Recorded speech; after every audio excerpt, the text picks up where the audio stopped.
গুৱাহাটীত যিসকল বিষয়ববী আছিলে আজি আৰু বিভিন্ন শাখা সংগঠনৰ প্ৰতিনিধিসকলৰ এখন জৰুৰী সভা আমি পাতিছোঁ।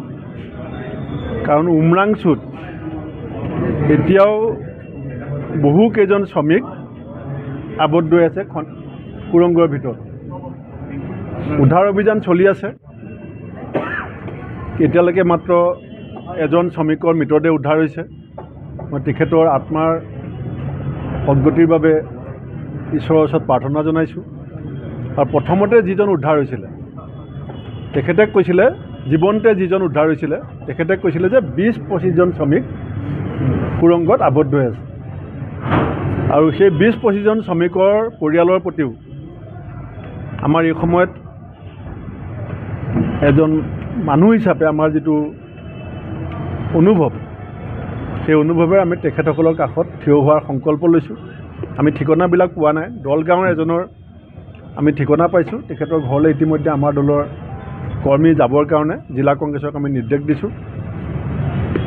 আৰু আমি কালিলৈ গোটেই অসমত প্ৰত্যেক জিলা মুখ্য কাৰ্যালয়ত সত্যৰ সন্ধানত কয়লা অবৈধ চিণ্ডিকেটৰ চৰ্দাৰ কোন,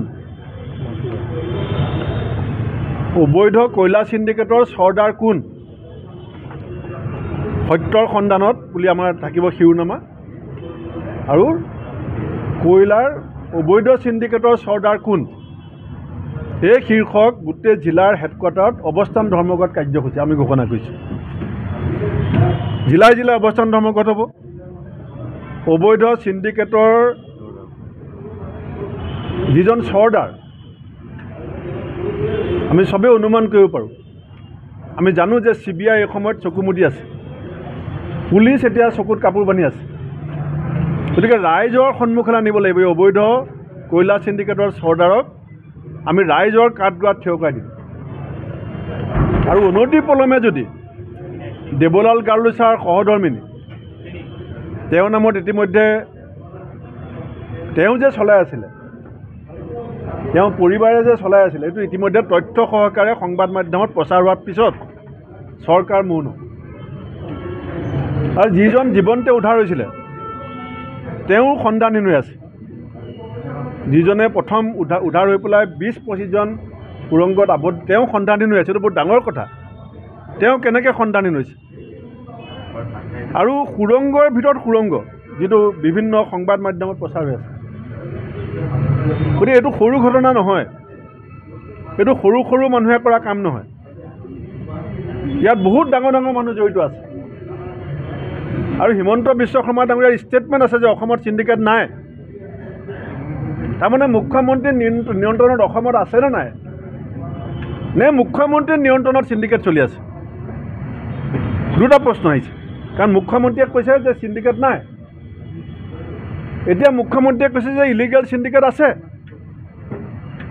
তাৰমানে অসম হিমন্ত বিশ্ব শৰ্মা মুখ্যমন্ত্ৰীৰ নেতৃত্বত নিয়ন্ত্ৰণত আছেনে নাই? যদি নিয়ন্ত্ৰণত আছে, চিণ্ডিকেট তেখেতৰ নিয়ন্ত্ৰণত আছে। আৰু যদি তেখেতৰ নিয়ন্ত্ৰণত নাই, তেখেতে অসমত কি হৈ আছে নাজানে। দুইটা ডাঙৰ কথা।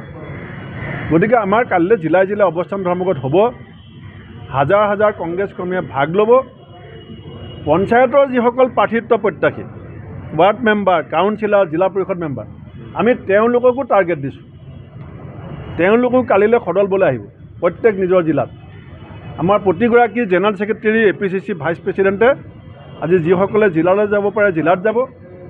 যিসকলে লৰালৈকে গৈ পোৱাত অসুবিধা আছে, কৰিমগঞ্জত গৈ পাব নোৱাৰে, বা ধুবুৰী বা শদিয়াত আজি হয়তো গৈ নাপাব, কিন্তু ইয়াৰ পৰাই তেওঁলোকে জাকিৰ হুছেইন চিকদাৰ ডাঙৰীয়াক আমি দায়িত্ব দিছোঁ। আজি আবেলিৰ ভিতৰত ভিডিঅ' কনফাৰেঞ্চ কৰি গোটেই জিলা সভাপতি আৰু আমাৰ ইনচাৰ্জসকলক সম্পূৰ্ণ এলাৰ্ট কৰি দিয়া হ'ব। আৰু জিলা সভাপতিসকলক আমি দায়িত্ব দিছোঁ যে কালিলৈ আন্দোলন। কাৰণ গাঁতৰ ভিতৰত অসমীয়া শ্ৰমিকৰ যিটো অৱস্থা,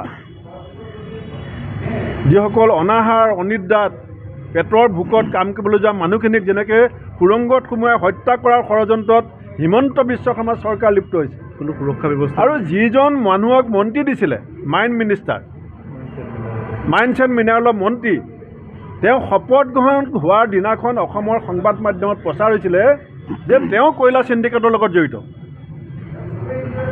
যিজন মানুহক মাইন্স এণ্ড মিনাৰেল মিনিষ্টাৰ দিছে, শপত গ্ৰহণৰ দিনা মন্ত্ৰীক মানুহে গামোচা দিয়ে, ফুল দিয়ে, আৰু অসমত প্ৰচাৰ হৈছিলে যে সেই মানুহজন চিণ্ডিকেটৰ লগত জড়িত। আৰু তেওঁ মন্ত্ৰী হোৱাৰ পিছত তাৰমানে চিণ্ডিকেটৰ কাম ব্যাপক হাৰত বৃদ্ধি পালে আৰু যাৰ পৰিণতি শ্ৰমিকসকলে ভুগিছে। গতিকে এই কথাত কংগ্ৰেছ দল মনে মনে থাকিব নোৱাৰে। কংগ্ৰেছ দলৰ কোনো কৰ্মী নেতা মনে মনে নাথাকে। কালি সাংসদসকল, বিধায়কসকল যিসকল অসমত আছে, নিজৰ নিজৰ সুবিধা অনুসৰি তেওঁলোকেও এই আন্দোলনত যোগদান কৰিব। আৰু কালিলৈ মই অসমৰ সংবাদ মাধ্যমৰো সম্পূৰ্ণ সহযোগিতা বিচাৰিম। দি থাকক, যি ডেডলাইন দিয়ে দি থাকক, আমি আমাৰ দল চলাম। শুনক, এইটো কথা মই নোট কৰিছোঁ, সুধি নাথাকিব। এতিয়া আমি এই ব্যক্তিগত স্বাৰ্থক লৈ পেলাই ৰাজনীতি কৰা নাই। আমি ক্ষমতাত আছিলোঁ, বিৰোধীত আছোঁ। আমাৰ দলৰ নেতাই পৰিচালনা কৰিব। আমাক কোনে ৱাৰ্ণিং দিয়ে, কোনে ডেডলাইন দিয়ে, we are not concern. We are doing our duty regularly আৰু ৰাইট